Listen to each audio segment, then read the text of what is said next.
Today we're diving into everything you need to know to maintain your pool water chemistry, keep your pool water crystal clear and healthy. Whether you're a new pool owner or a seasoned swimmer, this is your ultimate guide to pool water maintenance. And if you stick around till the end, I've got a tip that most people never talk about. Seriously, you don't want to miss this. Alright, let's jump in. Let's start with the basics. Why is maintaining your pool water such a big deal? I mean, it's just water, right? Well, not exactly. Your pool is basically an open ecosystem. It's constantly exposed to sunlight, heat, wind, dirt, leaves, bugs, and of course, people. That means your water can become a breeding ground for bacteria, algae, and all kinds of stuff you don't want to be swimming in. Proper maintenance keeps your pool safe for swimmers, clear and aesthetically pleasing, less expensive over time because clean water equals less wear and tear. So think your pool like a pet. If you feed it right and keep it clean, it'll love you back. Maintaining pool water isn't just about scooping out leaves. It's a science, literally. Let's break down the key chemical components you need to monitor. Chlorine. This is your main sanitizer. Chlorine kills bacteria, viruses, and algae. Ideal range is 1 to 3 ppm. pH level. This measures how acidic or basic your water is. The sweet spot is 7.4 to 7.6 ppm. Too low and the water is acidic, it'll corrode your pool equipment. Too high and it can cause scaling and irritation. Alkalinity. This helps buffer your pH level.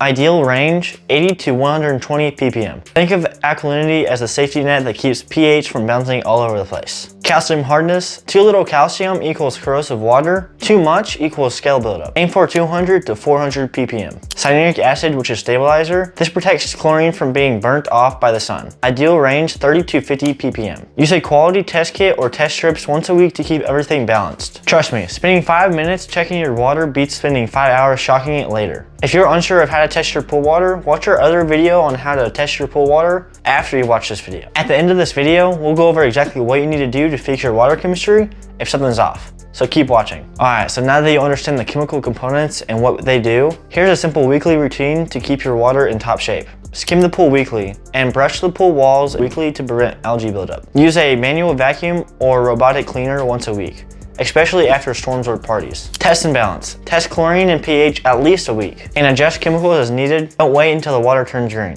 Shock treatment. Shock your pool every week, especially when there's hot weather or heavy use. This super sanitizes the water. Your filter system is basically the pool's liver. It filters out particles, debris, and dead bacteria. There are 3 main types of filters. Sand filters. Sand filters are easy to use and maintain, and you only need to backwash usually every 2 weeks. Cartridge filters provide finer filtration. All you need to do is rinse them every 2 weeks.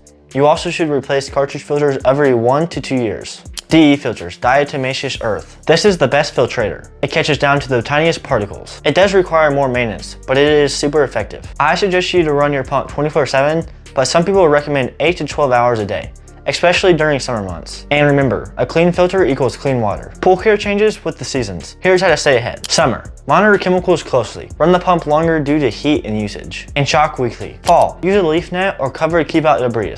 And keep skimming and vacuuming. Winter, for those who close their pool, balance water before closing. Lower the water level below the skimmer. Use a winterizing chemical kit and cover tightly to prevent algae growth. Spring, open early to prevent algae blooms. Remove cover, clean, and test water. Then shock and balance immediately. Now let's talk about what to do if something's off with your chemical balance. Here's how to adjust each component safely. Chlorine, too low, add chlorine, liquid, granular, or tablets. Too high, let the sun burn it off or dilute with fresh water. pH, too low, add soda ash. Too high, add muriatic acid or pH decreaser. Alkalinity, too low, add baking soda. Sodium bicarbonate. If it's too high, add muriatic acid, but do it slowly and retest. Calcium hardness, too low, add calcium chloride. Too high, partial drain and refill. No chemical removes excess calcium. Cyanuric acid, too low, add stabilizer. If it's too high, partially drain and refill. This is the only real solution. Always adjust alkalinity first, then pH, then chlorine, and test in that order too. Take your time,